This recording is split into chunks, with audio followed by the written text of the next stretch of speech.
The torrential rain had taken everything: warmth, strength, time. Trapped in the merciless downpour, a German shepherd struggled forward, her once proud body now trembling uncontrollably. Each step was agony, each breath a battle against the cold that had penetrated to her bones. Bella had traveled for miles, fighting against the punishing elements, but now her strength was failing. Her soaked fur hung heavy, offering no protection against the biting wind that cut through the Pacific Northwest forest. Her vision blurred as exhaustion pulled at her consciousness. The world was growing distant, sounds muffled beneath the relentless drumming of rain. Had she come all this way only to fail, or was he still out there, the man she sought? The dog's legs trembled with each step, her paws muddy and raw from the long journey. She had crossed rivers, navigated dense forests, and evaded predators, all while following an instinct that pulled her forward like an invisible tether. Her keen senses had guided her through territory both familiar and strange, always moving, toward the water, toward the lake, toward him. But now, with the storm battering her weakened body, even her extraordinary determination was faltering. The driving rain and howling wind conspired to push her off course, to wash away the scents she had been tracking. Still, she pressed on. There was something inside her, stronger than instinct, deeper than training, that refused to surrender. With each painful step, with each labored breath, Bella fought against the darkness that threatened to claim her. She had a purpose, a promise to keep, and German shepherds never abandoned their missions. Through the sheets of rain, Bella finally glimpsed what she had been seeking, the faint outline of a structure near the water's edge. The scent was stronger now, despite the rain that tried to wash it away. The scent of him. With renewed determination, she forced her shaking legs to carry her forward, one painful step after another. The boathouse came into clearer view, and with it, the first real hope she had felt in days.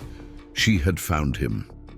But as she approached the final stretch, her body finally betrayed her, collapsing onto the muddy ground. Her consciousness ebbed away, but not before she caught the faint sound of a door opening. He was coming. She had completed her mission. With that final thought, Bella surrendered to the darkness. Noah Winters stood at the window of his lakeside boathouse watching. Raindrops raced down the glass. The untouched cup of coffee in his hands had long since gone cold. For 3 years, he had lived in this converted boathouse on the edges of Lake Evergreen, existing in self-imposed exile. 3 years since the wildfire, 3 years since Becca. The world had moved forward without him, and he had let it. It was easier to disappear than to face what remained of his life. Out here, among the trees and the water, he didn't have to think about the lives he couldn't save, about the future he'd lost, about the crushing weight of failure that had driven him from Pinecrest Harbor. The boathouse had suited his needs perfectly, remote enough to ensure solitude, yet sturdy enough to withstand the harsh Pacific Northwest winters. He had made few modifications since moving in, installing only a more efficient wood stove and reinforcing the dock. The interior remained Spartan, functional rather than comfortable. Books lined the simple wooden shelves he had built, mostly technical manuals, survival guides, and a few dog-eared novels. Nothing personal, nothing that might trigger memories of before. Noah moved away from the window, setting his cold coffee on the small table that served as both desk and dining area. Some mornings were harder than others. Some mornings, like today, the weight of absence pressed down on him with such force that even the simple act of preparing breakfast seemed monumental. He ran a hand through his untrimmed hair, feeling the strands that had grown longer than he had ever worn them in his previous life. His beard, too, had grown wild, a physical manifestation of his separation from society, from its expectations and routines. 3 years. 3 years since he had last worn his uniform, last responded to a call, last felt the camaraderie of his fellow firefighters. 3 years since he had failed them all. The memories came unbidden, as they often did in the quiet moments, the roar of the flames, the crackle of radio communications, the desperate shouts, and then the silence. That terrible silence when he realized what had happened. Noah closed his eyes, willing the images away, forcing them back into the compartments he had built in his mind to contain them. But this morning felt different. A strange uneasiness had settled in his chest from the moment he opened his eyes. Perhaps it was the unusual intensity of the storm, the way it had raged through the night with unnatural fury. Perhaps it was the way the wind howled around the corners of the boathouse, sounding almost like distant cries for help. Or perhaps it was something else entirely, something he couldn't name. Noah set his cold coffee down on the counter and pulled on his rain jacket. The storm had caused the lake to rise dangerously close to the boathouse's foundation. He needed to check the sandbags he'd placed yesterday to ensure they were holding. The rain had been falling steadily for 3 days, turning the usually tranquil Lake Evergreen into a swollen, angry body of water that lapped hungrily at the edges of Noah's property.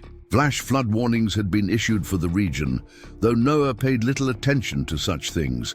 His boathouse stood on slightly elevated ground, and he had weathered worse storms in the past 3 years. Still, precaution had become a habit, one of the few habits from his former life that he hadn't abandoned. He zipped his jacket all the way up to his throat, mentally preparing himself for the assault of the elements. In a strange way, he had come to appreciate these confrontations with nature's raw power. They reminded him of his insignificance, of the smallness of his grief against the vast indifference of the world. There was something almost cleansing about standing in the midst of a storm, letting the rain and wind strip away everything but the most basic instinct for survival. The moment Noah opened the door, the cold slammed into him like a physical blow. The rain was coming down in sheets, turning the world into a gray blur. He pulled his jacket tighter and stepped out onto his covered porch. That's when he saw it. A dark shape at the edge of his property, barely visible through the curtain of rain, collapsed on the muddy ground. Noah squinted, trying to make sense of what he was seeing. At first, he thought it might be debris washed up from the lake or perhaps a fallen branch. But as he stared, the shape resolved itself into something else, something alive. For a moment, Noah didn't move. In his 3 years of isolation, he had become accustomed to the occasional visit from wildlife. Deer venturing close to his property, raccoons investigating his trash, even the rare black bear passing through during salmon season.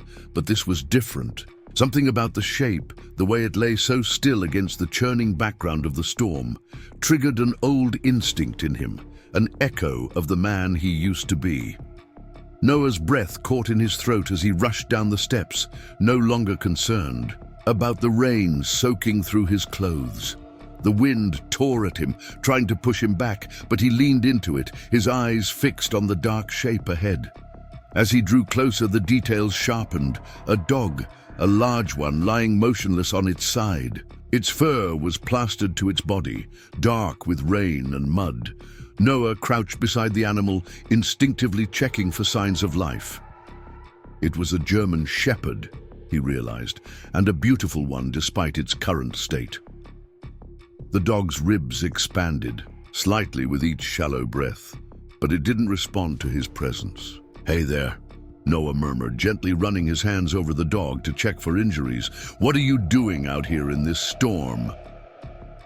The dog didn't stir at his voice or touch, which concerned Noah. He felt carefully along its limbs, checking for broken bones or obvious wounds, but found nothing beyond some minor scratches and raw pads on its paws, evidence of a long journey. What was most alarming was the animal's temperature. Even through the soaked fur, Noah could feel the dangerous cold that had settled into its body. Hypothermia was a real risk, and the dog needed immediate warmth. As he brushed away some of the mud from the dog's neck, his fingers found a collar. Noah wiped at it, trying to see if there was identification. What he found instead made his blood run cold. There, engraved on a metal tag attached to the collar, was a number, 4133, Noah's firefighter badge number. For a moment, Noah couldn't move, couldn't breathe. His fingers trembled as he stared at the numbers. It couldn't be possible. No one used that number anymore. He'd surrendered his badge 3 years ago after the fire. So how could this dog, this stranger, be wearing his number around its neck? A chill that had nothing to do with the rain crept up his spine. The coincidence was too precise to be random. 4 digits, arranged in exactly the same order as his badge number. Noah turned, the tag over in his fingers, searching for some other explanation, some rational reason for this impossible connection. The reverse side bore an inscription, but the rain and mud made it impossible to read in the current conditions. The dog let out a faint whimper, pulling Noah from his daze. Questions could wait. Right now, this animal needed help. With careful movements, Noah lifted the German Shepherd into his arms. Despite its size, the dog felt alarmingly light. Preparing and narrating this story took us a lot of time, so if you are enjoying it, subscribe to our channel. It means a lot to us. Now back to the story.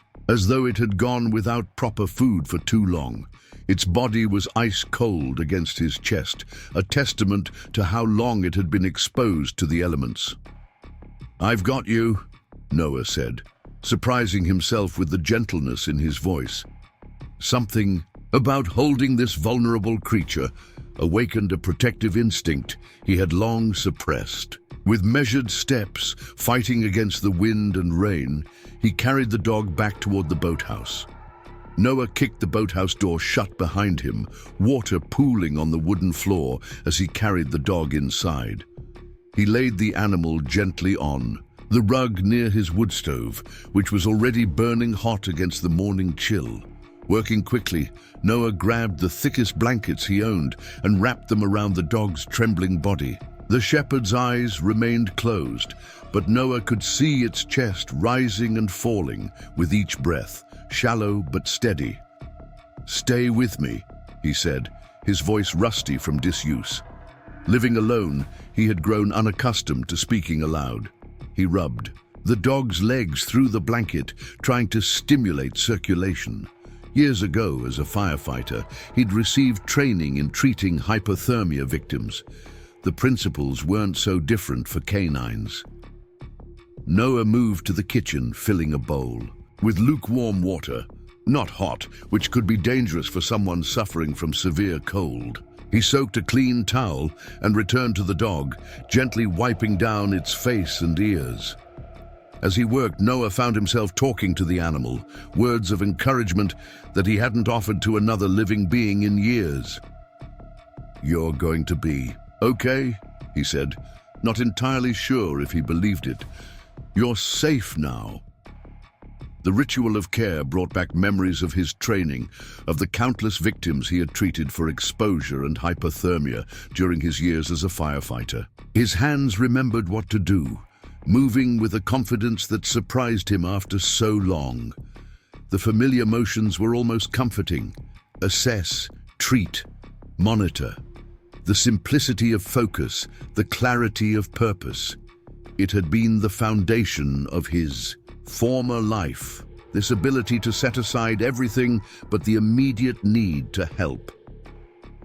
As he worked, Noah continued his examination of the dog, noting the details he had missed in the chaos of the rescue. The German Shepherd was female, he realized, her coat a rich pattern of black and tan, despite its current matted state. She was lean but muscular, suggesting she had once been well cared for. There were no signs of abuse, just the evidence of a difficult journey, the raw paws, the exhaustion, the minor scrapes that spoke of wilderness travel. The tag with his number continued to trouble him. Noah turned it over in his fingers, examining it from all angles. Now that he was inside, away from the rain, he could finally read the inscription on the back. She kept her promise. Noah's hands froze. His mind flashed back to the last conversation he'd had with Becca before the fire call came in. "I promise I'll always find a way back to you," she had said, kissing him goodbye at the door of their home in Pinecrest Harbor. The memory was so vivid, so unexpected, that for a moment Noah felt physically unbalanced, as though the floor beneath him had shifted. He hadn't allowed himself to remember that moment in years, had buried it beneath layers of grief and guilt and self-imposed exile. But now, triggered by those 4 simple words on a dog tag, it returned with painful clarity. Becca's smile, the touch of her hand against his cheek, the light in her eyes that had always seemed to see straight through to his soul. Noah's throat tightened painfully. He looked down at the German shepherd, studying it more carefully. The dog was female, he realized, with distinct markings, a pattern of brown and black that looked oddly familiar. Recognition dawned slowly, like the sun breaking through storm clouds. 3 years ago, Becca had been training a German shepherd puppy for search and rescue work. She'd shown him photos, talked about the dog's remarkable intelligence and drive. But Noah had never met the animal. The fire had happened before the training was complete. The final pieces of the puzzle clicked into place in Noah's mind. Becca had been a volunteer with the Pinecrest Harbor search and rescue team, specializing in canine training. She had been particularly excited about this new puppy, a German shepherd with exceptional aptitude for the work. What was the name she had mentioned? Noah closed his eyes, forcing himself to remember. Bella. The dog's name was Bella. "Bella!" he whispered, looking down at the unconscious animal. The name felt right on his tongue, as though he had been waiting to speak it for years. But it couldn't possibly be the same dog, could it? After 3 years, it seemed impossible. And yet, the number on the collar, the inscription, the familiar markings, it was too much to be coincidence. Noah stood up abruptly and moved to the small desk in the corner of the room. The bottom drawer had remained locked for 3 years. With hands that wouldn't quite steady, he found the key hidden behind a book on the shelf and opened the drawer. Inside lay the remnants of his former life, photos, letters, his damaged firefighter badge, and a small wooden box. He lifted the box with reverence, as though it contained something infinitely fragile. Inside was a collection of items related to Becca: her wedding ring, recovered after the fire, a strand of her hair preserved in a small glass vial, and a folder containing papers. Noah flipped through the documents until he found what he was looking for: a certificate of ownership and training records for a German shepherd named Bella. Attached was a photograph showing a younger version of the dog now lying by his wood stove. The birth date indicated she would be 4 years old now. Noah stared at the papers in disbelief. Becca had been training this dog, this Bella, as a surprise for him. She had intended for Bella to join their local search and rescue team, where Noah had volunteered on his days off from the fire station. But after the fire claimed Becca and several others, Noah had walked away from everything: his job, his home, his community, his purpose. He had never known about Bella's intended role in their lives. He studied the photograph more closely. It showed Bella as a puppy, perhaps 8 or 9 months old, sitting alertly beside Becca.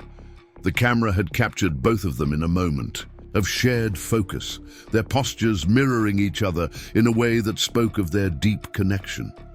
Becca was smiling, her hand resting lightly on Bella's head. The sight of her, healthy, vibrant, alive, sent a jolt of both pain and longing through Noah's chest. A soft whimper drew his attention back to the present. The German shepherd, Bella, had opened her eyes. They were a deep amber, intelligent, and somehow knowing. Despite her weakened state, she lifted her head slightly when Noah approached, her gaze never leaving his face. "Bella?" Noah whispered, kneeling beside her. Her tail moved weakly under the blanket, the barest flicker of recognition. Noah felt something crack inside his chest, a hairline fracture in the wall he'd built around his heart. How had she found him? How had she survived? And most importantly, how had she known where to look? The questions tumbled through his mind, each one leading to another, more complex and unsettling. But underneath the confusion, a different emotion was taking root, a tentative, fragile wonder. After 3 years of isolation, of carefully constructed emptiness, something impossible had happened, something that defied rational explanation. A dog he had never met, connected to a woman he had lost, had somehow found her way to his door. Bella continued to watch him, her gaze unwavering despite her obvious exhaustion.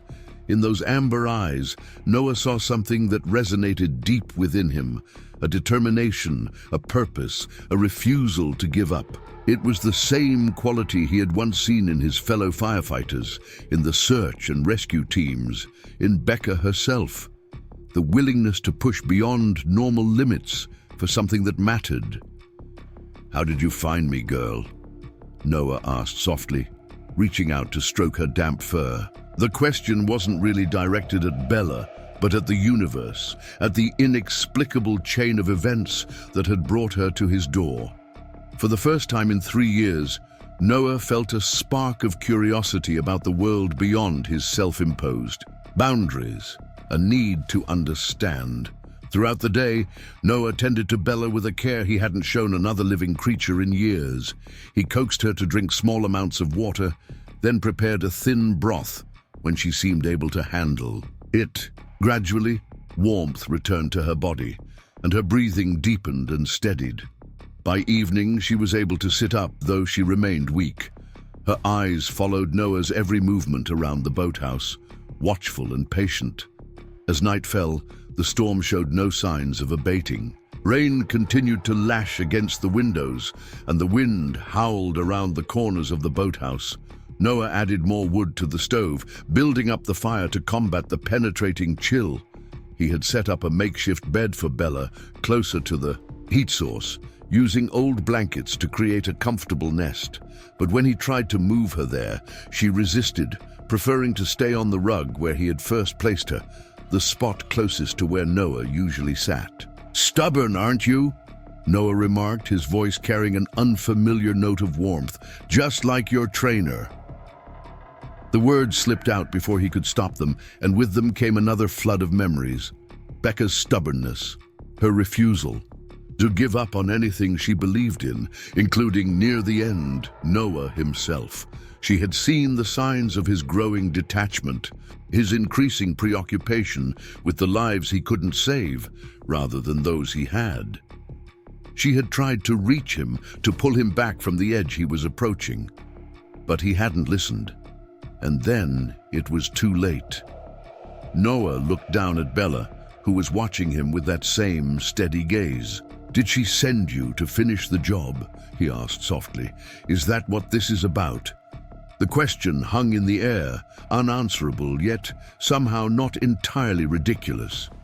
There was something about Bella's presence, about the circumstances of her arrival, that made Noah willing to consider possibilities he would have dismissed as nonsense just a day earlier. What were the chances that this particular dog, connected to Becca, would find her way to his isolated home after 3 years? What were the chances that she would arrive wearing his badge number? What were the chances that she would appear precisely when the walls of his isolation had never felt more impenetrable? Noah slept that night in the armchair beside Bella, waking frequently to check on her. By morning, a transformation had begun. The storm had passed during the night, and weak sunlight filtered through the windows. Bella was awake, sitting upright on the rug, watching Noah with those intelligent eyes. When he knelt beside her, she leaned forward and pressed her nose against his hand, a gesture of trust that struck Noah deeper than he could have anticipated. "How did you find me, girl?" he asked softly. The connection between them felt both new and ancient, as though they had known each other in some previous life. Noah found himself talking to Bella as he moved about his morning routine, explaining the layout of the boathouse, the schedule of his day, the peculiarities of the stove that sometimes required coaxing to stay lit. It had been so long since he had spoken at length that his voice felt strange to his own ears, rough and uncertain. But Bella listened with apparent interest. Her head tilted slightly, her ears perked forward. When Noah prepared a simple breakfast of oatmeal for himself, he also made a more substantial broth for Bella, adding small pieces of the dried jerky he kept for emergencies. She ate with careful restraint, taking small, deliberate bites rather than gulping the food as a starving animal might. It was another sign of her training, of Becca's influence. Over the next few days, Bella's strength returned steadily. Noah found himself talking to her more and more, his voice growing stronger and more certain with each passing hour. He told her about Becca, about the fire, about his decision to leave everything behind. Bella listened with a focus that seemed almost human, her head tilted slightly, ears perked forward. On the third day, Bella was strong enough to follow Noah outside for a short walk around the property. She moved with increasing confidence, her gait becoming smoother as her strength returned. Noah watched her exploring the unfamiliar territory, nose to the ground, ears alert to every sound. Despite her obvious interest in the new environment, she never wandered far from his side, keeping him always within her sight. "You really were trained for search and rescue, weren't you?" Noah commented as Bella effortlessly navigated a fallen log, her movements graceful despite her recent ordeal. Becca always had an eye for talent. The pain that usually accompanied any mention of Becca's name was still there, but it felt different now, less sharp, more like an old wound that had finally begun to heal. Talking about her to Bella felt natural, as though the dog provided a bridge between past and present, between loss and memory. As Bella recovered, Noah's curiosity about her journey grew. The tag with his number troubled him, as did the inscription. Who had put it there? How had Bella escaped whatever situation she had been in after Becca died? How had she tracked him to a place that even his former colleagues didn't know about? On the 5th day after Bella's arrival, Noah made a decision. He needed answers, and there was only one place he might find them. For the first time in 3 years, he would return to Pinecrest Harbor. The prospect filled him with equal parts dread and an unexpected excitement. 3 years, he had avoided all contact with his former life, had carefully erased his tracks, had built walls between then and now. 3 years of exile, of penance, of hiding from the pain and guilt that had driven him away. And now, because of a dog he had never met before last week, he was considering tearing down those walls. "What do you think, Bella?" Noah asked, watching as the German shepherd lounged near the wood stove, her body fully relaxed for the first time since her arrival. "Are you ready to go back?" At the sound of her name, Bella lifted her head, ears perked forward. There was an alertness in her posture, an anticipation, as though she understood exactly what Noah was proposing. "I'll take that as a yes," Noah said, a hint of a smile touching his lips. The expression felt foreign, like a language he had once known but had forgotten through disuse. The following morning dawned clear and bright, the recent storms washed away by a sweep of cool air from the north. Noah packed a small bag with essentials. He didn't plan to stay in Pinecrest Harbor longer than necessary and prepared his old truck for the journey. The vehicle protested at first, having sat unused for weeks, but eventually coughed to life with a reluctant rumble. Bella sat in the passenger seat, her posture alert, her gaze fixed on the road ahead as though she knew exactly where they were going. Noah stole glances at her as he drove, still marveling at the improbability of her presence beside him. For 3 years, he had been alone with his grief and guilt. Now, suddenly, unexpectedly, he had a companion. And not just any companion, living linked to Becca, to the life he had abandoned. The drive into town was surreal.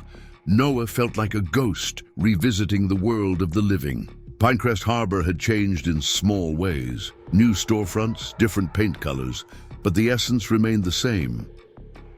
Bella sat in the passenger seat of his truck, her posture alert, her gaze fixed on the road ahead as though she knew exactly where they were going.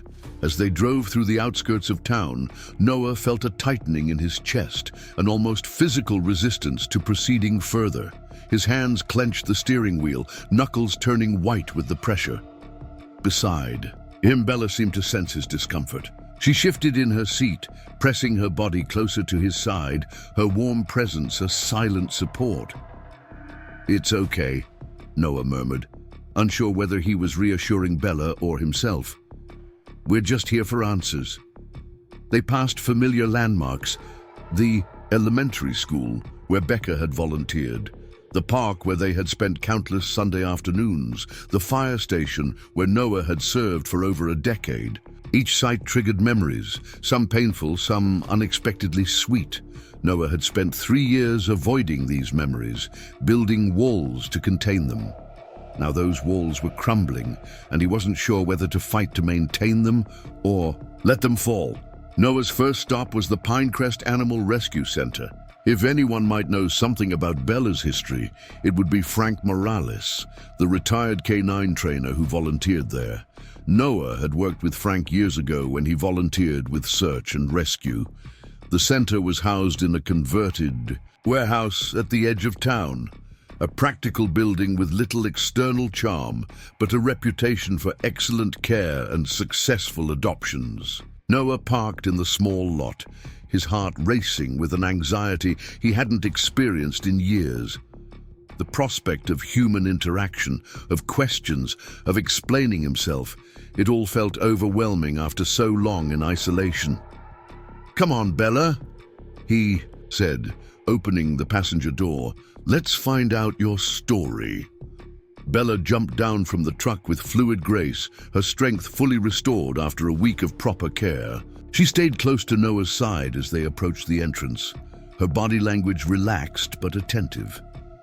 There was something reassuring about her presence, something that gave Noah the courage to push open the door and step inside.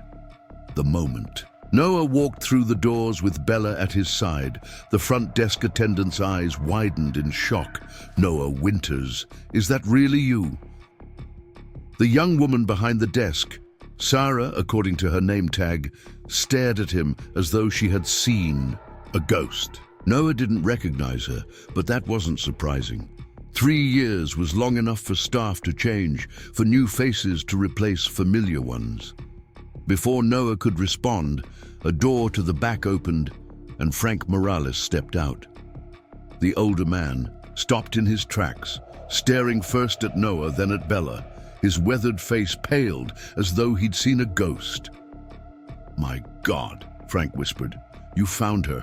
Or rather, she found you." The shock in Frank's voice, the recognition in his eyes.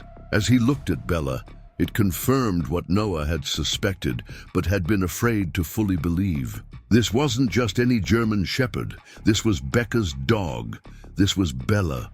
Noah felt a chill run down his spine. "You know this dog?" Frank nodded slowly, his eyes never leaving Bella. "Know her, Noah? I've been helping people look for this dog for nearly 3 years." The story Frank told over coffee in his small office shifted Noah's world on its axis. After the fire, Bella had been brought to the rescue center, along with Becca's personal effects. According to Becca's will, both the dog and her training records were to go to Noah. But Noah had already disappeared by then, leaving no forwarding address, cutting all ties. "We tried to find you," Frank explained, his voice heavy with old regret. "But you didn't want to be found." Bella had stayed at the rescue center for several months, receiving specialized training from Frank, who continued Becca's work. But one night, during a particularly bad storm, Bella had escaped. Despite extensive searches, she couldn't be located. Over the years, we'd get reports, Frank continued, sightings of a German shepherd matching her description, usually in areas around Lake Evergreen. People would try to approach her, but she'd always run, never stayed put. It was like she was searching for something or someone. Frank's gaze shifted from Bella to Noah, a question in his eyes that he didn't voice. But Noah heard it anyway. "Why did you leave? Why did you abandon everything, everyone?"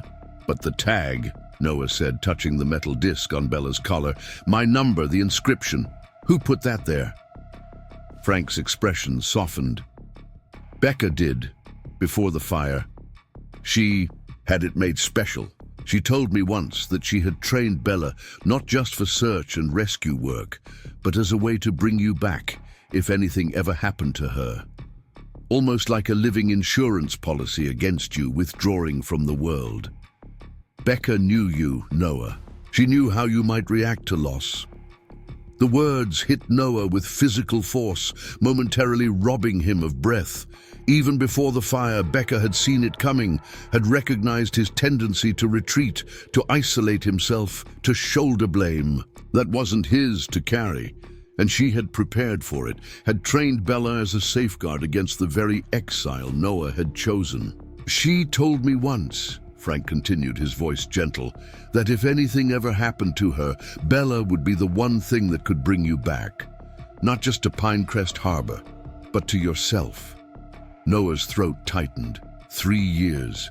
Bella had been searching for him for 3 years, navigating wilderness, surviving harsh winters and predators, never giving up her mission to find him. The implications were staggering. "That dog loved Becca," Frank said quietly, "and Becca loved you. Somehow Bella understood her mission, to find you, to bring you home." Noah reached down automatically, his hand finding Bella's head. She leaned into his touch, her eyes closing briefly in contentment. "I don't have a home anymore," Noah said, the words coming out rougher than he intended. Frank smiled, a knowing look in his eyes. "Don't you? This town has missed you, Noah. Your absence has been felt." Over the next few hours, Noah learned more about the past 3 years than he'd wanted to know. How his former colleagues at the fire station had searched for him when he disappeared. How the annual memorial for the fire victims always included his name alongside Becca's, because in many ways they had lost him too. How the search and rescue team had kept his position open, hoping someday he might return. Frank also filled in the gaps in Bella's training history. She had been exceptional, he explained, showing an aptitude for search and rescue work that surpassed even Becca's high expectations. She had been particularly gifted at tracking, able to follow scents, over difficult terrain and through challenging conditions. Becca was convinced Bella could find anyone, anywhere, if she was properly motivated, Frank said, watching as the German shepherd lay patiently at Noah's feet. Guess she was right about that. The idea that Becca had anticipated his reaction to loss, had prepared for it, had left behind a living embodiment of her determination to keep him connected to the world. It was overwhelming. Noah felt simultaneously exposed and cared for, as though Becca had reached across the chasm of death itself to pull him back from the brink. As Noah and Bella walked down Main Street later that afternoon, Noah felt exposed, vulnerable. He had spent so long hiding from these connections, convincing himself that isolation was safer. But now, at every turn, he encountered evidence to the contrary. Olivia Chen, who ran the local cafe, burst into tears when she saw him and insisted on feeding both him and Bella. Marcus Jackson, the hardware store owner, clasped his shoulder with a grip so firm it conveyed 3 years of unspoken concern. "You look like you've been living in the mountains," Marcus commented, taking in Noah's untrimmed beard and too long hair. But it's good to see you, man. Real good. The simple human connections that Noah had avoided for so long now surrounded him, enveloping him in a warmth he had forgotten could exist. People he had known in his previous life approached him with a mixture of surprise, joy, and tentative concern, as though afraid he might disappear again if they said the wrong thing. And through it all, Bella remained at his side, a steady presence, her attention never wavering. She accepted the pats and exclamations from strangers with dignified patience, but always returned her focus to Noah, as though ensuring he was handling the onslaught of attention. The last stop was the hardest. St. Paul's Chapel stood on a small hill overlooking the harbor, its white steeple a beacon against the darkening sky. Noah hesitated at the bottom of the steps, his courage faltering. He hadn't set foot in the chapel since Becca's memorial service, but Bella pressed against his leg as if lending him her strength, and slowly, one step at a time, Noah climbed to the entrance. Inside, the chapel was empty, save for the soft glow of candles at the altar. Noah walked down the aisle, his footsteps echoing in the silence. Bella padded quietly beside him, her presence steady and reassuring. At the front row, Noah stopped, overwhelmed by memories. Here was where he had sat during the service, numb with grief, unable to process the reality of his loss. The memorial service had been held just 2 days after the fire, when the shock was still fresh, the pain still raw. Noah remembered little of it, just fragments. Disconnected images burned into his memory. The flower arrangements crowding the altar, the photo of Becca displayed on an easel, her smile caught in a moment of joy that now seemed impossibly distant. The murmured condolences, the hands on his shoulder, the words that were meant to comfort but couldn't penetrate the fog of his grief. Noah stood motionless in the aisle, transported back to that day, feeling again the crushing weight of guilt and loss that had driven him from Pinecrest Harbor. Beside him, Bella whined softly, pressing against his leg as if sensing the turmoil of his emotions. Her warm presence anchored him to the present, preventing him from being completely swept away by the tide of memory. A motion to his right caught his attention. Dr. Amelia Santos, the town's veterinarian and an old friend, emerged from a side room. Her face registered shock, then a deep, quiet joy. "Noah," she said softly, "we always hoped you'd come back." Amelia looked much as he remembered her. Tall, slender, with dark hair now touched with grey at the temples. They had been friends for years, having worked together on numerous search and rescue operations where her veterinary skills had been essential. She had been one of the people Noah had left behind without explanation, without goodbye. She approached slowly as one might a wounded animal, and then gently embraced him. Noah stood stiffly for a moment, unaccustomed to human contact after so long, then awkwardly returned the hug.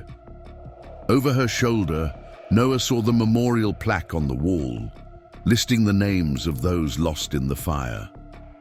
Becca's name was there, etched in stone, permanent, unchangeable. "I couldn't save them," Noah said, the words torn from somewhere deep inside him. "I was supposed to protect people, and I failed." Amelia drew back, her eyes fierce with sudden intensity. "Noah Winters, you did not fail. You saved 17 people that day. The fire was beyond anyone's control. You know that better than anyone. Those who were lost, including Becca, wouldn't want you to carry this burden." Her words struck at the core of the guilt Noah had carried for 3 years, the belief that had driven him into exile. He had been the senior firefighter on duty. When the call came in about the forest fire threatening the east side of Pinecrest Harbor, he had directed the evacuation, had sent teams into the danger zone to ensure no one was left behind. But the fire had moved too quickly, changing direction with a sudden shift in the wind, cutting off the escape route for one team, the team that included Becca, who had volunteered to help evacuate the animals from a small shelter in the path of the flames. "I should have anticipated the wind change," Noah said, the old self-recrimination rising to the surface. "I should have pulled them out sooner." Amelia shook her head firmly. "The investigation cleared you of any negligence, Noah. You made the best decisions you could with the information you had. The wind shift was unpredictable. Even the most experienced fire analysts said so." Noah had heard these arguments before, in the immediate aftermath of the tragedy, but he hadn't been able to accept them then, and he wasn't sure he could accept them now. The weight of command, the responsibility for lives lost, these were burdens he had carried alone into his exile. "Then why does it still feel like my fault?" he asked, his voice barely above a whisper. Amelia's expression softened. "Because you loved her. Because grief doesn't always make sense. Because sometimes it's easier to blame yourself than to accept that some things are beyond our control." Noah's gaze dropped to Bella, who sat patiently at his feet, her amber eyes fixed on his face. The German shepherd's presence was a contradiction to everything Noah had come to believe over the past 3 years. He had convinced himself that he deserved isolation, that his penance required separation from the life he had known. Yet here was Bella, sent by Becca, challenging that belief with her very existence. "She wouldn't have given up on you," Amelia continued, following his gaze to Bella. "And it seems she made sure you wouldn't be alone." There was a gentle understanding in Amelia's voice, an acceptance that didn't demand immediate change or grand gestures of reconciliation. She didn't press Noah for explanations about his disappearance or make him promise to stay. Instead, she offered him what he needed most: space to begin the process of healing. "You look exhausted," she said after a moment, "and I'm guessing you didn't plan to stay in town tonight." Noah nodded, relieved at the change of subject. "I wasn't planning to stay at all, just came for answers about Bella." "And did you find them?" "Some," Noah admitted, "but they just lead to more questions." Amelia smiled. "That's usually how it works." She hesitated, then added, "I have a guest room if you want to stay. No pressure, no expectations, just a place to rest before you head back." The offer was tempting. The drive back to Lake Evergreen was long, and Noah suddenly felt the weight of the day pressing down on him. The emotional toll of returning to Pinecrest Harbor, of facing the people and places he had left behind, had drained him more than he had anticipated. "Thank you," he said finally, "just for tonight." That night, Noah stayed in Pinecrest Harbor, accepting Amelia's offer of her guest room. Bella curled up on the floor beside his bed, her presence a comfort in the unfamiliar space. As Noah lay awake, staring at the ceiling, he felt something shift inside him, a recognition that perhaps his exile had been unnecessary. Perhaps, in trying to escape his pain, he had only prolonged it. Sleep came eventually, but it brought with it dreams of the fire, vivid, chaotic images of flames consuming the forest, of radio calls growing increasingly desperate, of the moment he realized Becca's team was cut off. Noah woke with a start, his heart racing, sweat dampening his brow despite the cool night air. Beside the bed, Bella was already awake, her head raised, watching him with concerned eyes. Without prompting, she moved closer, resting her head on the edge of the mattress near Noah's hand. The simple gesture, offering comfort without demand, brought an unexpected lump to Noah's throat. "Thanks, girl," he murmured, stroking her head.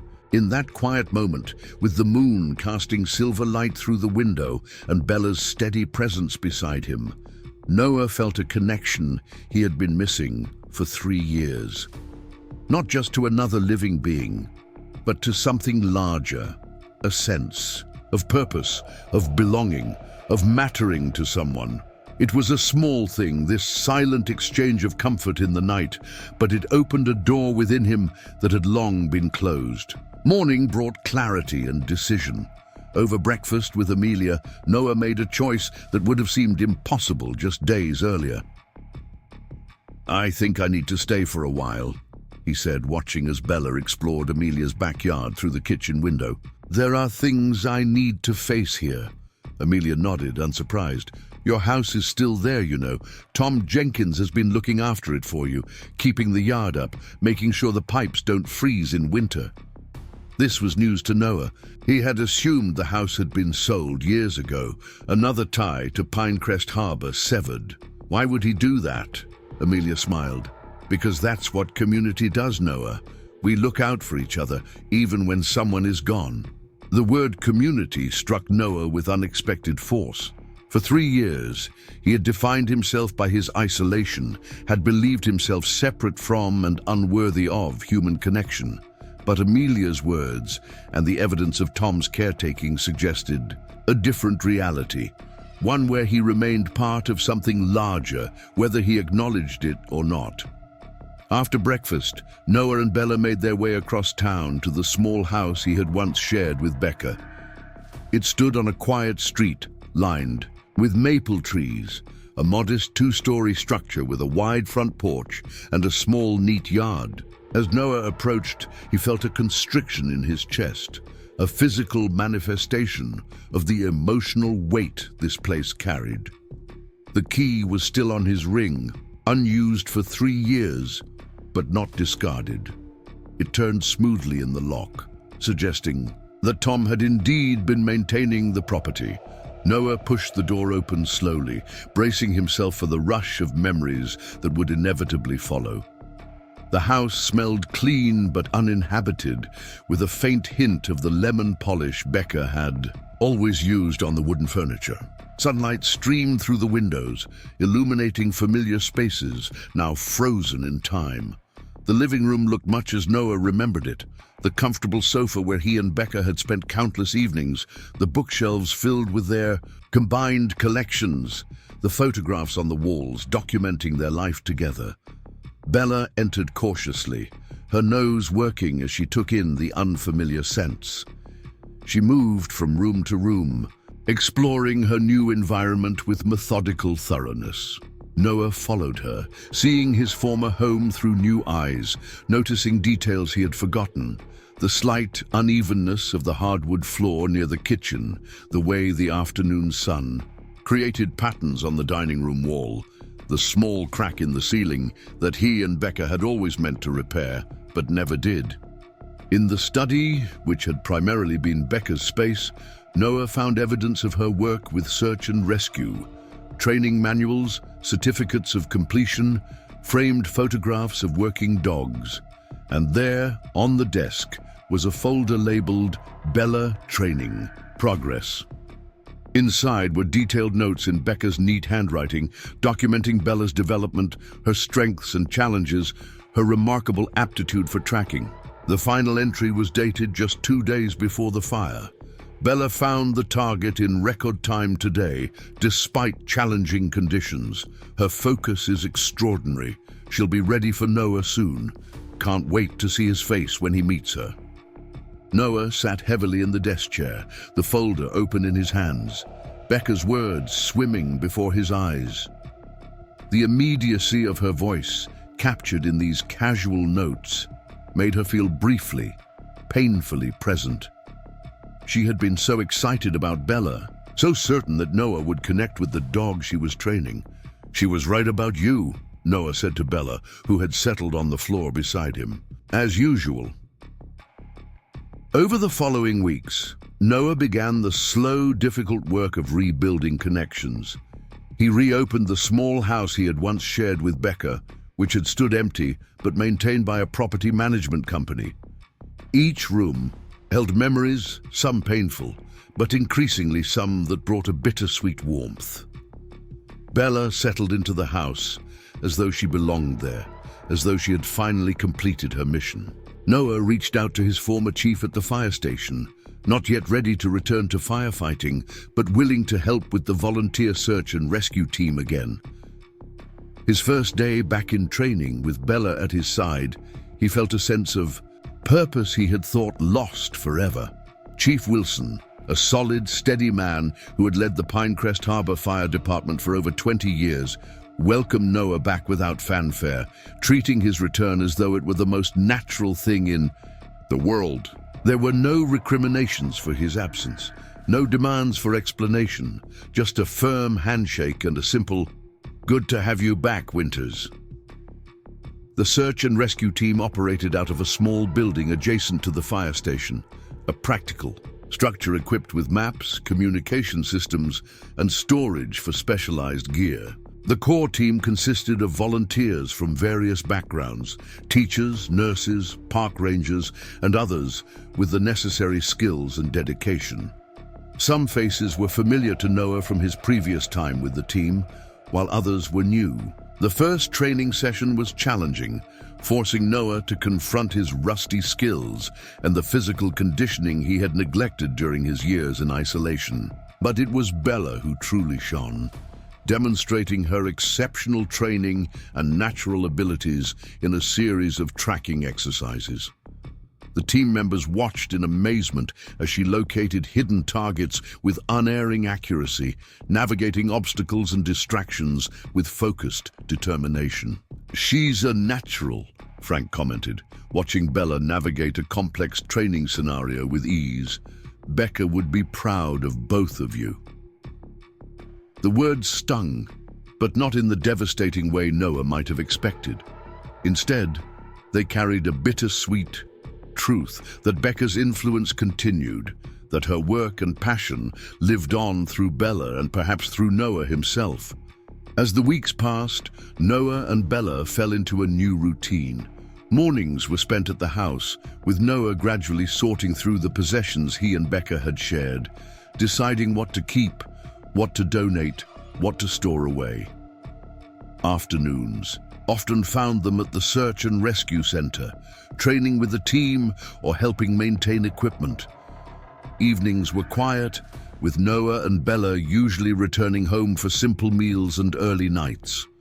The process of reintegration wasn't without challenges. There were days when the weight of memory felt crushing, when Noah questioned his decision to stay in Pinecrest Harbor. There were awkward encounters with people who didn't know quite how to react to his return, and painful reminders of Becca's absence in unexpected places, her favorite bakery, the trail she had loved to hike, the community garden where she had volunteered. But there were also moments of unexpected grace, the support of old friends, the routine of meaningful work, the simple pleasure of Bella's companionship. Noah found himself gradually reconnecting with the community he had abandoned, rediscovering the web of relationships that had once sustained him. One unexpected source of healing came through Noah's involvement with the Junior Firefighter Program, an initiative for teenagers interested in eventually joining the department. Chief Wilson had asked Noah to help mentor the group, focusing specifically on wilderness survival skills and basic search techniques. Initially reluctant, Noah found himself drawn to the young people's enthusiasm and commitment. Among the juniors was 16-year-old Eli Ramirez, a quiet, intense young man with a natural affinity for Bella. During one training session, as the group practiced grid search patterns in the town park, Noah noticed Eli hanging back, watching Bella with obvious fascination. "You want to try working with her?" Noah offered, holding out Bella's training lead. Eli's face lit up. "Really? Is that okay?" For the next hour, Noah guided Eli through basic handling techniques, explaining Bella's signals and responses, demonstrating the partnership between handler and dog. Bella, always sensitive to human emotions, seemed to understand Eli's nervousness and adjusted her behavior accordingly, moving more slowly and checking in frequently with both Eli and Noah. "She's amazing," Eli said as they finished the exercise. "How does she know exactly where to go?" The simple question led to a conversation about scent tracking, canine cognition, and the intensive training search and rescue dogs underwent. As they talked, Noah found himself drawing on knowledge he had almost forgotten he possessed, explaining concepts with an ease that surprised him. "You should be a teacher, Mr. Winters," Eli remarked as they packed up the training equipment. "You make it all make sense." The casual comment stayed with Noah, planting a seed of possibility for a future beyond his current tentative re-engagement with the world. Perhaps there was a way to honor Becca's memory and use his experience that didn't require him to return to active firefighting, with its constant reminders of the tragedy. Spring came to Pinecrest Harbor, bringing with it new growth and possibility. The third anniversary of the fire arrived, and this time Noah attended the memorial service not as a ghost, but as a participant. He stood with his former colleagues, Bella beside him, as the names of the lost were read aloud. When Becca's name was called, Bella looked up at Noah, as if making sure he was steady. The memorial service was held at Miners Park, where a grove of young trees had been planted in honor of those lost in the fire.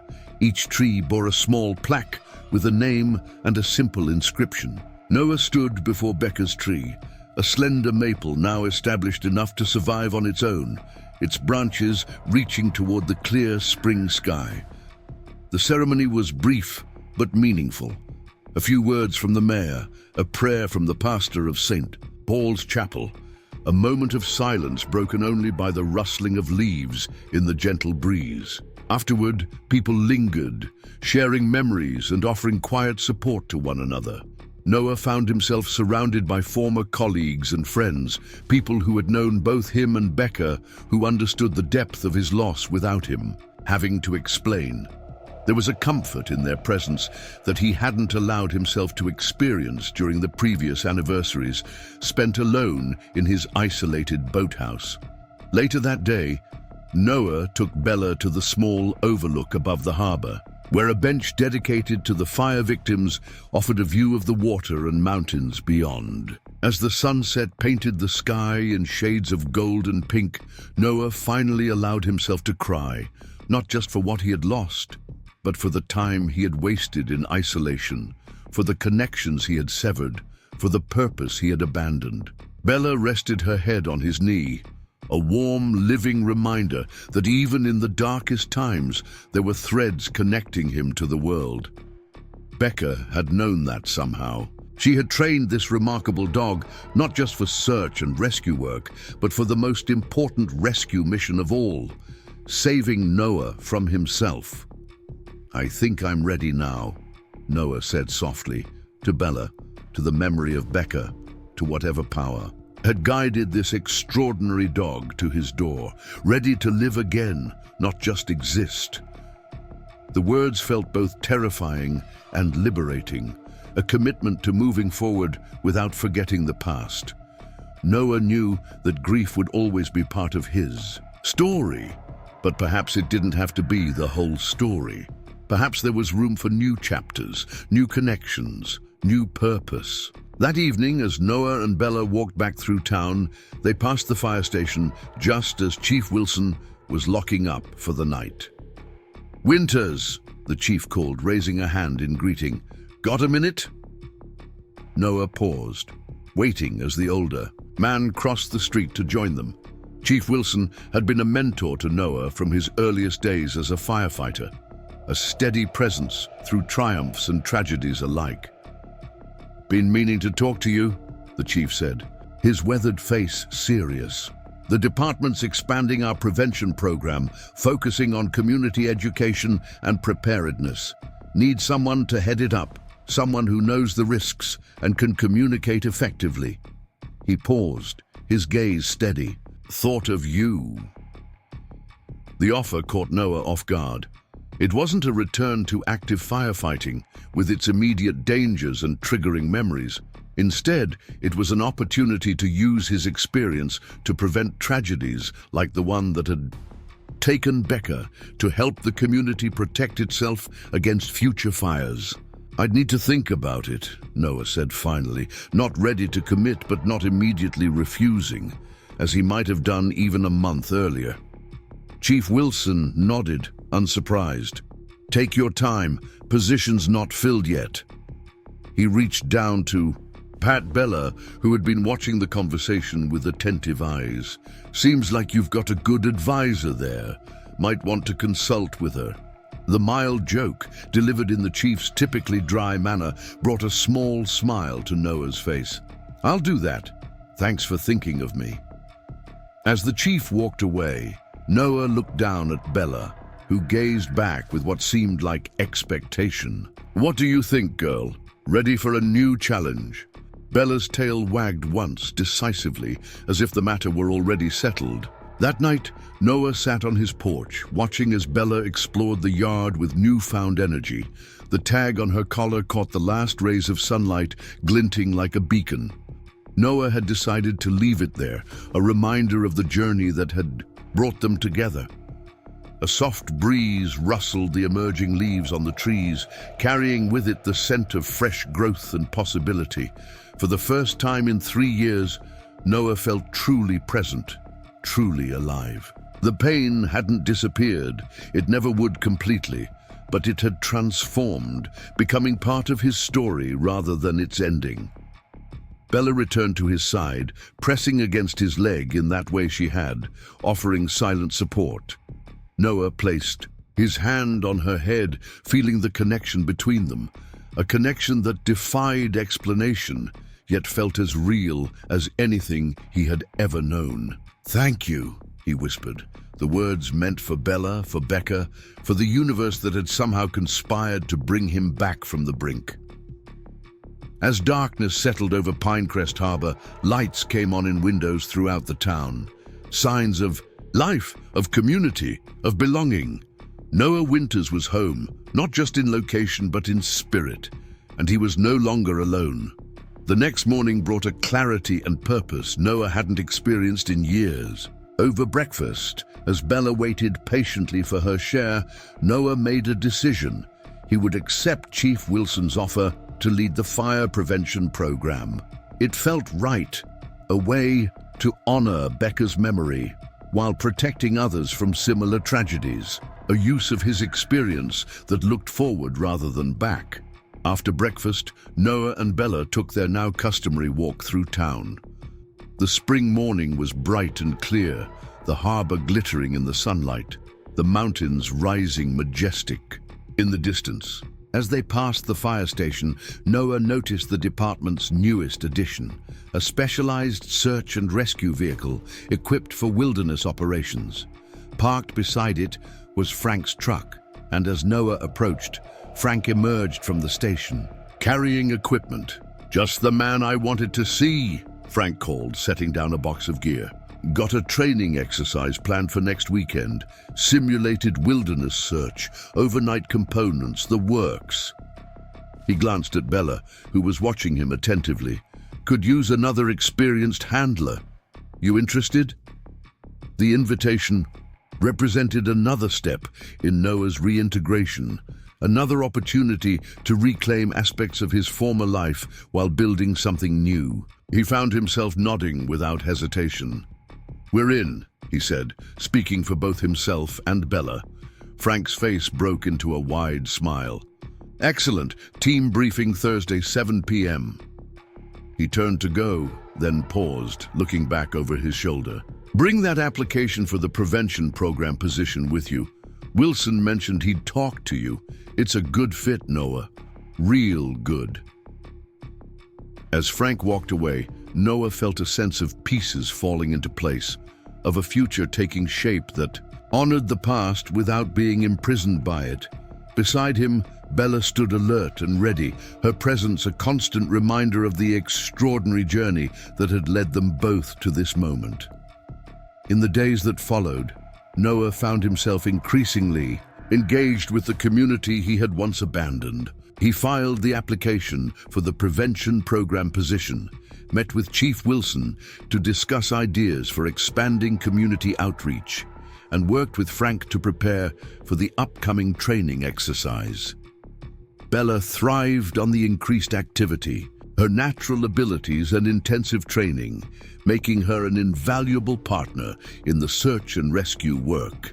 Team members often commented on the exceptional bond between Noah and Bella, the way they seemed to communicate with minimal cues, the trust that was evident in every interaction. "She was trained for you," Amelia noted one evening as she joined Noah and Bella for dinner at their home.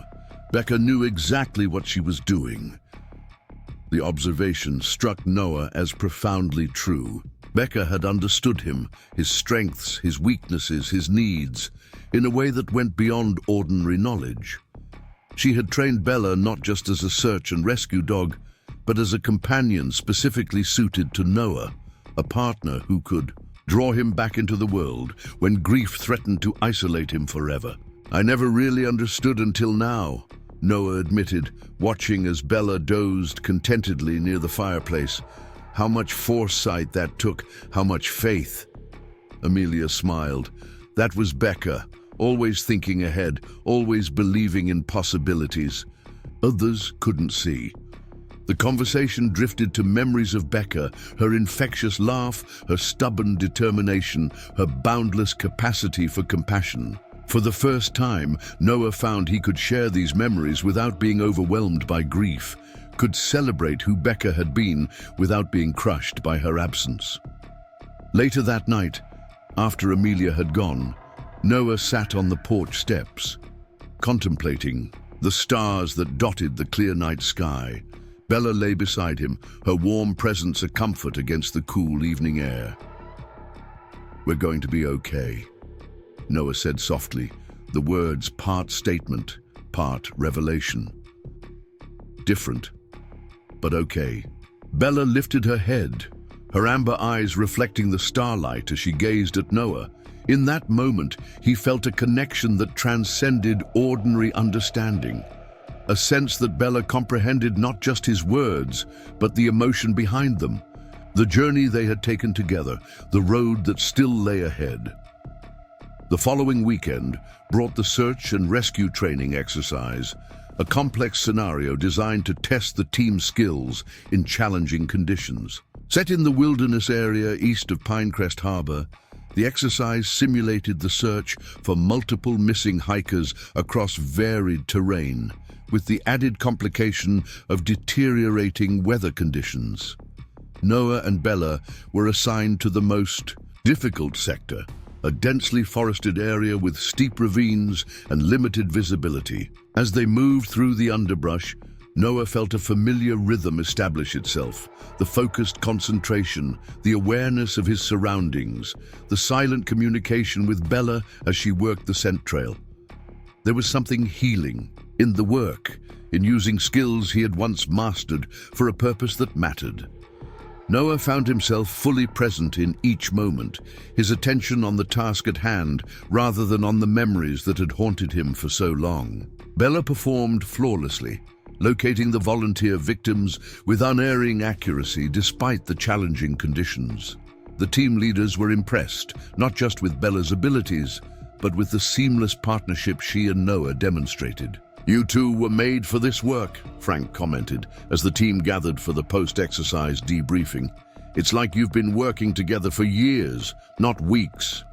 The praise brought an unexpected surge of pride and a deeper realization that in returning to search and rescue work, Noah had found not just a connection to his past, but a path to his future. The following week, Noah received official notification that he had been selected to lead the fire prevention program. The position would allow him to use his experience to educate the community about fire safety, develop prevention strategies, and coordinate with other agencies on wildfire management plans. As he read the offer letter, sitting at the kitchen table with Bella at his feet, Noah felt a sense of rightness, of purpose restored. The work would be challenging but meaningful, a way to transform the tragedy of the past into protection for the future. "What do you think, Bella?" he asked, looking down at the German shepherd who had changed his life so profoundly. "Ready for a new chapter?" Bella's tail thumped against the floor, her eyes bright with what Noah had come to recognize as enthusiasm. It was all the answer he needed. That evening, Noah sat on his porch, watching as Bella explored the yard with newfound energy. The tag on her collar caught the last rays of sunlight, glinting like a beacon. Noah had decided to leave it there, a reminder of the journey that had brought them together.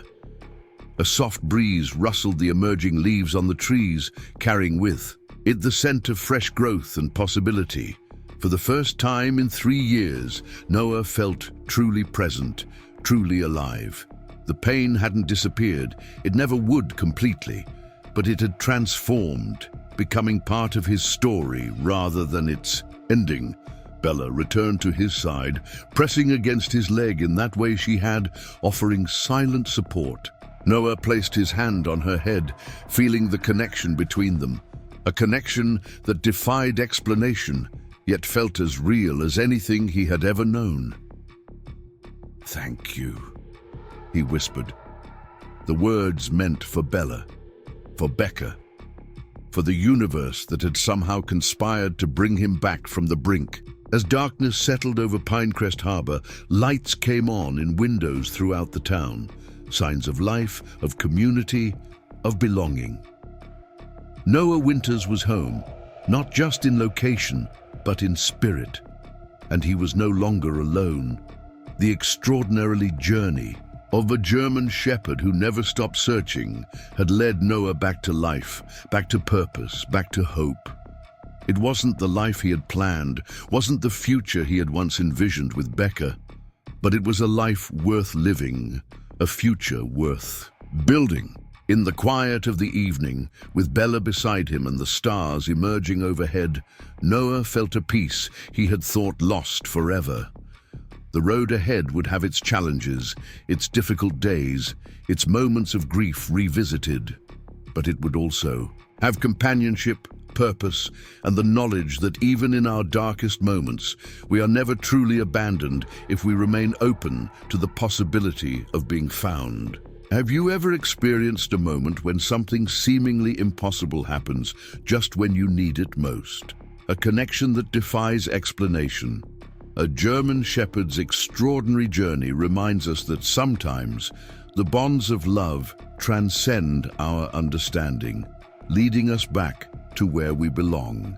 If this story touched your heart, please share your own stories of unexpected guidance in the comments below.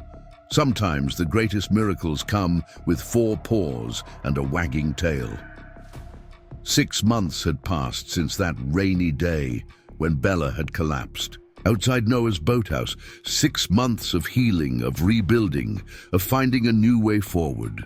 Spring had given way to summer, and summer to a glorious autumn that painted the mountains surrounding Pinecrest Harbor in vibrant reds and golds. Noah stood on the deck of his house, a mug of coffee warming his hands against the crisp morning air.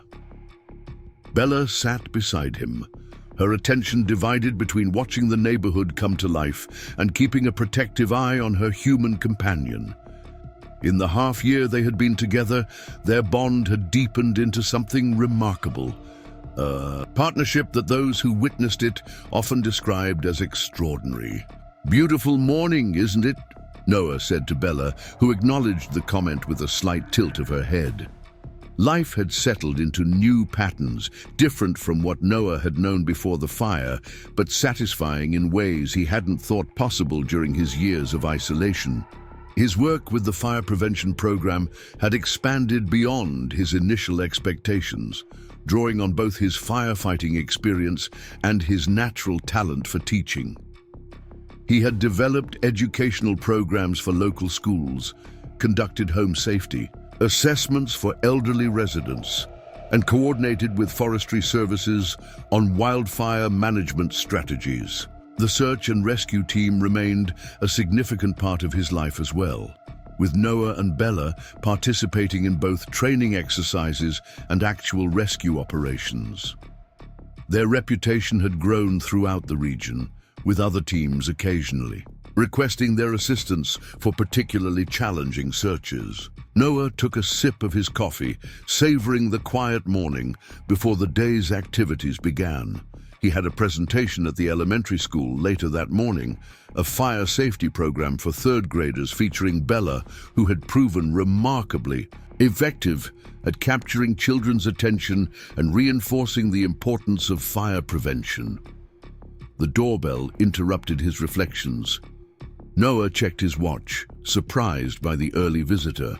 Setting his coffee down, he moved through the house to the front door, Bella trotting alongside him with alert curiosity. Frank Morales stood on the porch, his expression a mixture of excitement and something else, a gravity that put Noah immediately on alert. "Morning, Frank. Everything okay?" Frank nodded. "More than okay, potentially. Got something to show you. Mind if I come in?" Noah stepped aside, gesturing Frank into the living room. The older man carried a leather portfolio, which he placed carefully on the coffee table before taking a seat. Bella approached him for the customary greeting, a gentle pat on the head and a scratch behind the ears, before settling beside Noah's chair. "So what's this about?" Noah asked, noting Frank's unusual formality. Frank took a deep breath. "I've been doing some research, piecing together Bella's journey over the past 3 years, talking to people who spotted her, tracking her movements, trying to understand how she found you." Noah leaned forward, intrigued. Though he had accepted Bella's miraculous appearance in his life, questions about her 3-year journey had lingered in the back of his mind. "And?" he prompted when Frank paused. Frank opened the portfolio, revealing maps, photographs, and handwritten notes. "It's quite a story." After she escaped from the rescue center, Bella was spotted in various locations around the county, always moving eastward. He pointed to markings on the map, showing a meandering but decidedly purposeful route. She was seen near the Carter Ridge Trail system, then along the northern edge of Lake Evergreen, gradually working her way toward your location. Noah studied the map, noting the precision of Bella's journey. "That's remarkable tracking ability. Even for a trained search dog, how did she know where to look?" Frank hesitated, then continued. "That's where it gets interesting. Bella had a specific training methodology that Becca was pioneering, using personal items for scent imprinting at an extremely sophisticated level. According to Becca's notes, she had Bella imprint on multiple items of your clothing, personal effects, even recordings of your voice. This was new information for Noah. Why would she do that? I was living with her. Bella would have met me eventually. "That's what I kept wondering," Frank said, his expression thoughtful. "Then I found this." He carefully extracted a sealed envelope from the back of the portfolio. It was in Becca's training records, addressed to you. I believe she intended to give it to you when she formally introduced you to Bella. Noah stared at the envelope, his heart suddenly racing. Becca's handwriting, the familiar, slightly slanted script that he would recognize anywhere, spelled out his name on the front. With fingers that weren't quite steady, he took the envelope from Frank. "I'll give you some privacy," Frank said, standing. "Call me when you've read it." After Frank let himself out, Noah sat motionless, the unopened letter in his hands.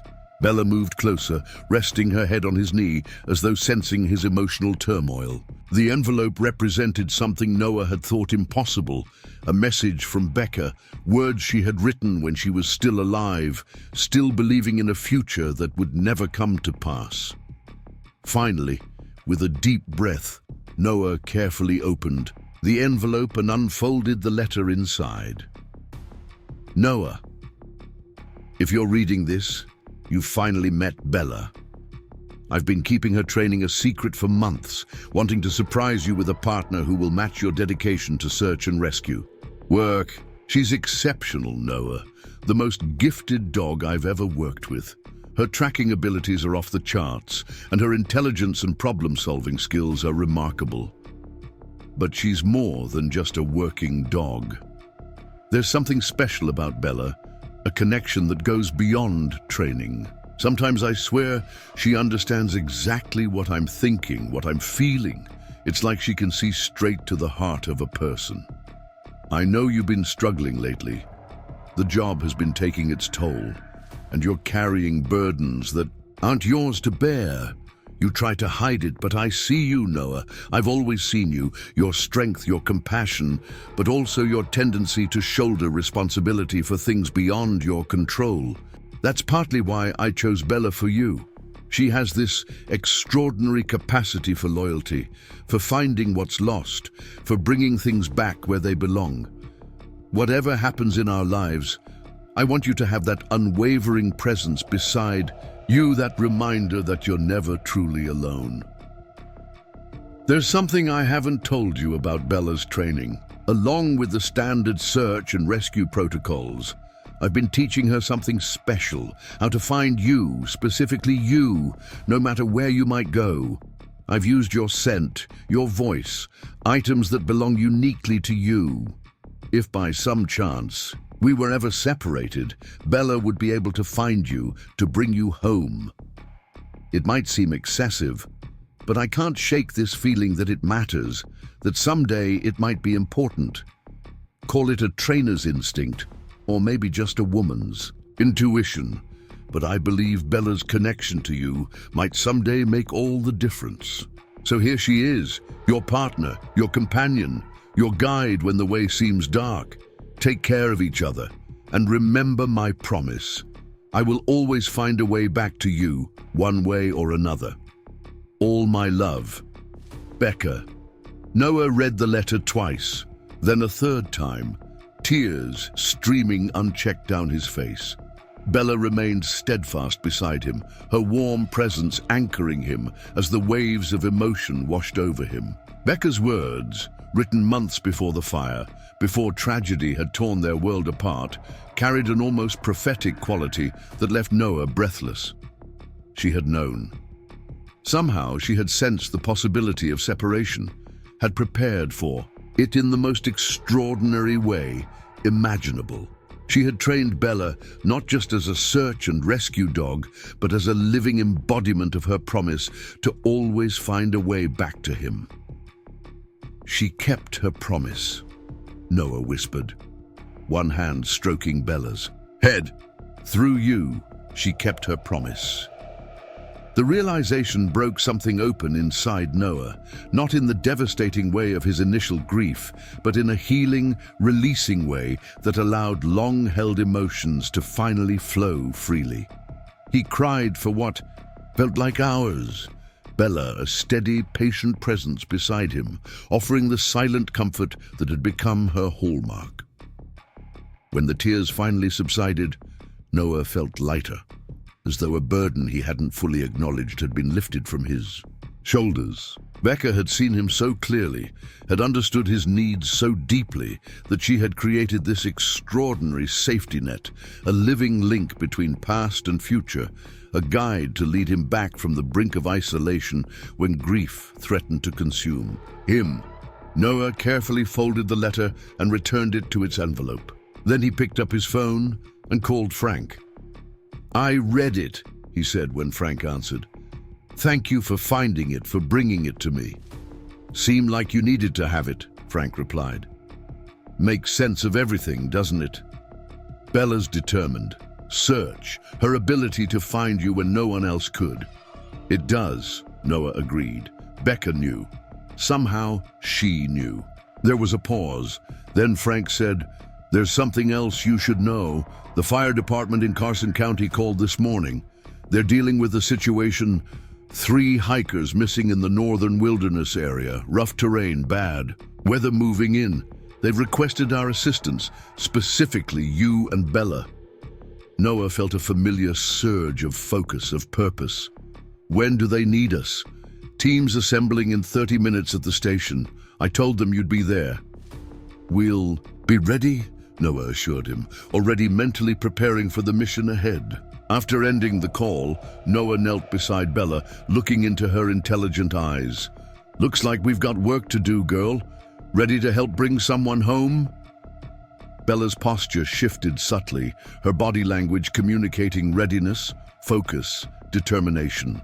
This was what she had been trained for, what Becca had prepared her to do. Noah changed quickly into his search gear, Durable pants, layered clothing, sturdy boots, and a weatherproof jacket with the Pinecrest Harbor Search and Rescue logo.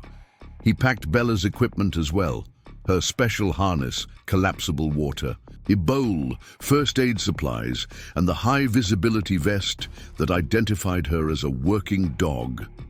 As they prepared to leave, Noah paused in the hallway, his gaze falling on a photograph of Becca that now hung on the wall. It showed her in her search and rescue gear, smiling broadly at the camera, confident and alive. Noah had avoided displaying photos during his first months back in the house, finding them too painful to see daily.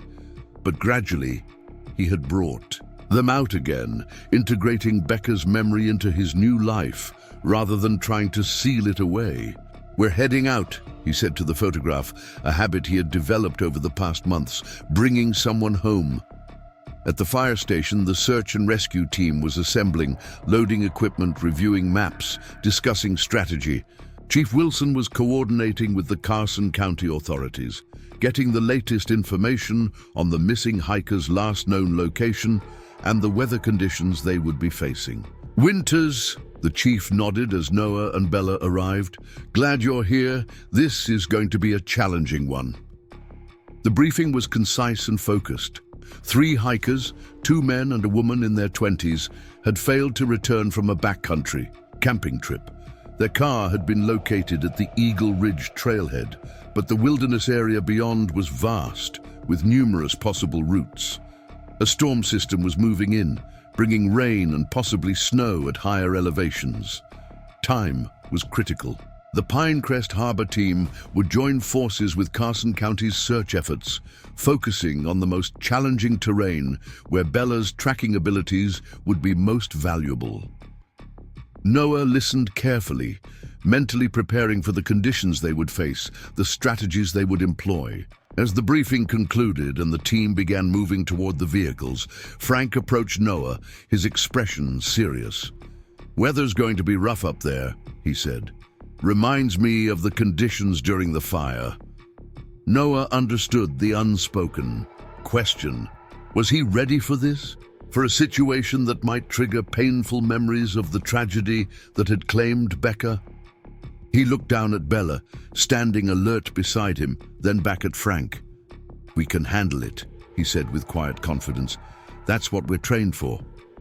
The drive to the Eagle Ridge trailhead took nearly an hour, the road winding through increasingly remote terrain. Noah used the time to center himself, to focus on the task ahead while Bella rested beside him, conserving her energy for the work to come.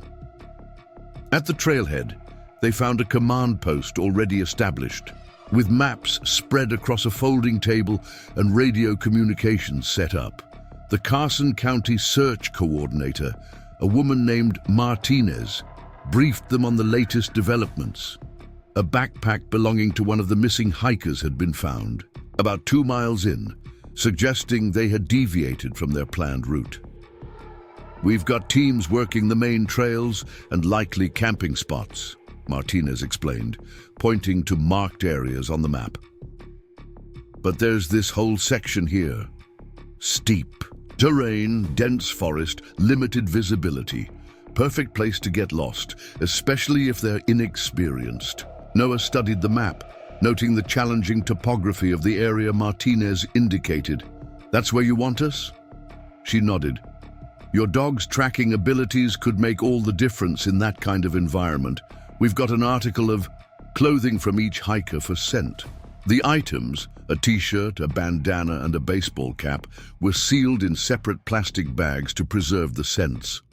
Noah allowed Bella to sniff each one carefully, watching as she processed and memorized the unique scent profiles. "She's got it," he confirmed, preparing Bella's tracking harness. "We'll start at the point where the backpack was found, work outward from there." The hike to the starting point was strenuous, the trail climbing steadily through dense forest. The weather was deteriorating as predicted, a light drizzle already beginning to fall, with darker clouds visible on the horizon. Noah maintained a steady pace, aware of Bella beside him and the team members following behind. At the location where the backpack had been discovered, Noah brought Bella to full alert, giving her the command to begin tracking. She moved methodically, nose to the ground, working in expanding circles to pick up the scent. The rest of the team waited quietly, understanding the importance of minimizing distractions during this critical phase. Suddenly, Bella's body language changed. Her head came up, her posture tensed, and she looked at Noah with clear intent. She had found a trail. "She's got something," Noah announced. "Let's move." What followed was an intense demonstration of the partnership Noah and Bella had developed. As she tracked the missing hiker's scent through increasingly difficult terrain, Noah read her subtle cues, supported her when obstacles required navigation, and maintained communication with the rest of the team. The light rain became steadier, reducing visibility and making the forest floor slippery, but Bella worked with unwavering focus. They had been tracking for nearly 2 hours, moving deeper into the wilderness, when the radio crackled with an update from the command post. The storm was intensifying faster than expected, with heavy rain and strong winds predicted within the hour. All teams were advised to establish their positions and prepare for deteriorating conditions. Noah conferred with the other team members. "Bella's still on a strong trail. I think we're getting close." He looked at the darkening sky, visible through breaks in the forest canopy. "But this weather's going to be a problem." The team leader, a veteran searcher named Peterson, considered their options. "How confident are you in the dog's tracking?" "Very," Noah replied without hesitation. "She wouldn't be this focused if she wasn't on their trail." Peterson nodded. "Then we keep going, but stay tight, maintain communication, and be ready to shelter if the storm gets worse." They continued forward, the terrain becoming steeper, the forest denser. Bella led them through areas that would have been nearly impossible to search effectively without her tracking abilities. Narrow ravines, thick underbrush, boulder-strewn slopes. The rain was coming down harder now, and thunder rumbled in the distance. Then, as they navigated a particularly challenging section of forest, Bella suddenly quickened her pace, moving with newfound urgency. Noah recognized the change immediately. They were getting very close. "She's onto something strong," he called to the others. "I think we're almost there." Bella led them down a steep slope toward a rock formation that created a natural overhang, a logical place for lost hikers to seek shelter from the storm. As they approached, Noah heard Bella give a distinctive bark, the alert signal she had been trained to use when finding her target. "There," Noah pointed, "under the rock shelf." Huddled beneath the overhang were the 3 missing hikers, cold, wet, and clearly exhausted, but alive. One had an injured ankle, explaining why they hadn't been able to make their way back to the trail.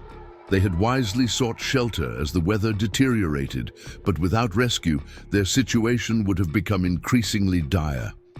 As the team rushed forward to provide medical assistance and prepare the hikers for evacuation, Noah knelt beside Bella, giving her the praise and affirmation she had earned. She had done exactly what she had been trained to do, found those who were lost, guided them safely home. "Good girl, Bella," he said softly, his voice filled with pride. "Becca would be so proud of you." The storm hit in full force as they began the challenging process of evacuating the injured hiker. The wind howled through the trees. The rain came down in sheets, and visibility dropped to mere yards. It was precisely the kind of dangerous, rapidly changing situation that had made the wildfire 3 years ago so deadly.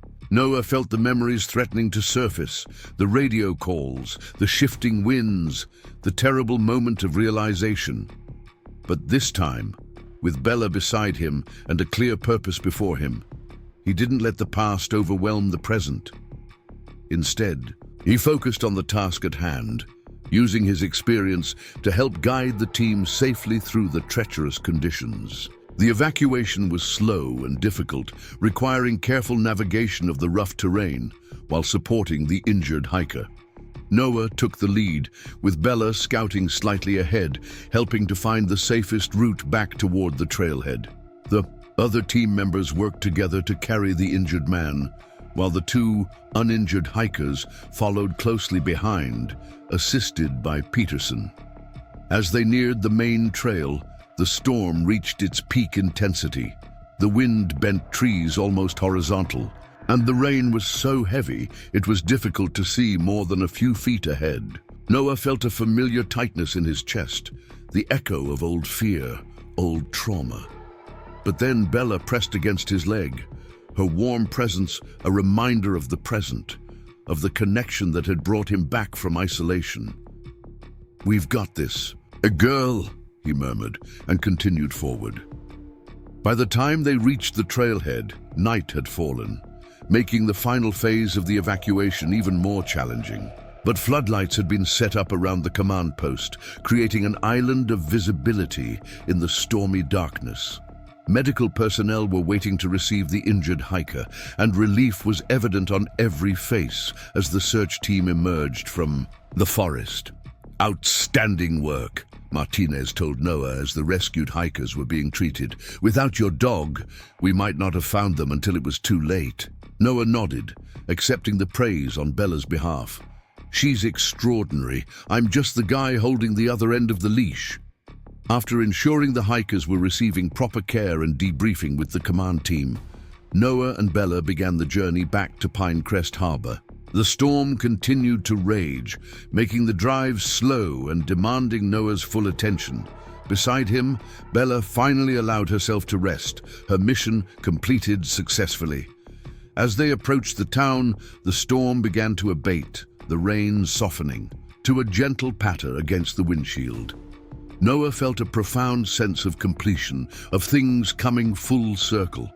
3 years ago, a wildfire had taken Becca from him, had driven him into isolation and despair. Today, he and Bella, Becca's final gift to him, had saved lives in equally challenging conditions.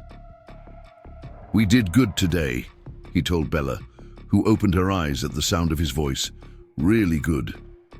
At home, after drying Bella thoroughly and ensuring she had food and water, Noah took a long, hot shower, washing away the physical remnants of the difficult day. His muscles ached from the strenuous hike and tense evacuation, but it was a good ache, the kind that came from meaningful exertion. Later, as he sat on the couch with Bella beside him, Noah reread Becca's letter. The words resonated differently now, after the day's events, carrying a deeper meaning. Becca had trained Bella to find what was lost, to bring things back where they belonged. Today, they had done exactly that for 3 lost hikers. But the greater rescue, the more profound return, had been Noah's own journey back from isolation, guided by the extraordinary dog who had never stopped searching for him. Noah looked down at Bella, now sleeping peacefully after her demanding day. The tag on her collar caught the lamplight, the engraved numbers, 4173, his old badge number, a permanent reminder of the connection that had saved him. "Thank you," he whispered, his words meant for Bella, for Becca, for whatever force in the universe had brought them together against impossible odds. Outside, the storm had passed completely, leaving behind a washed, clean world. Through the window, Noah could see stars emerging in the clearing sky, bright points of light in the darkness.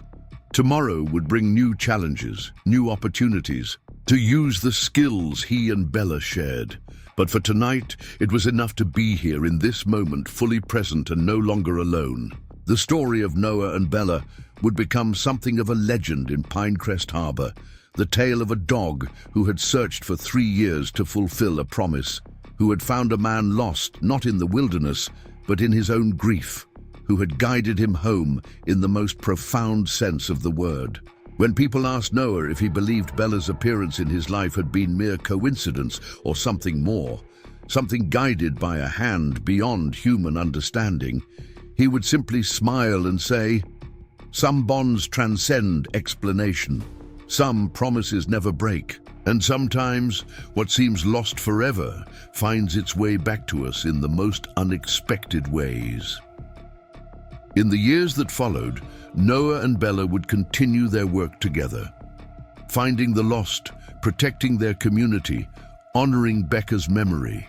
Through lives saved and tragedies averted, their partnership would inspire others, reminding all who witnessed it that healing was possible even after the deepest loss, that connection could be found even in the darkest times. And on quiet evenings, when the day's work was done and the world was still, Noah would sometimes look at Bella and marvel at the journey that had brought them together, a journey that defied logic, yet made perfect sense to his heart. In those moments, he felt Becca's presence most strongly, not as a painful absence, but as a loving legacy that continued to shape his life in ways he could never have imagined.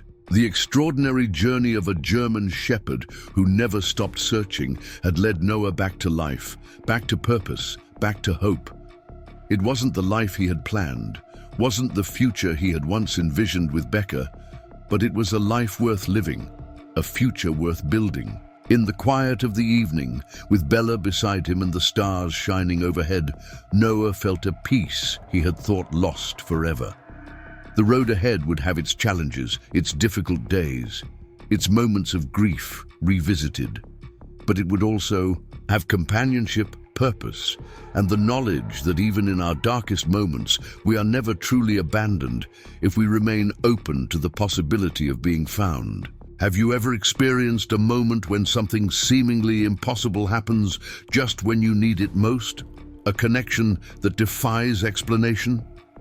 A German shepherd's extraordinary journey reminds us that sometimes the bonds of love transcend our understanding, leading us back to where we belong. Sometimes the greatest miracles come with four paws and a wagging tail. Up next, you've got two more standout stories right on your screen. If this one hit the mark, you won't want to pass. These up, just click and check them out.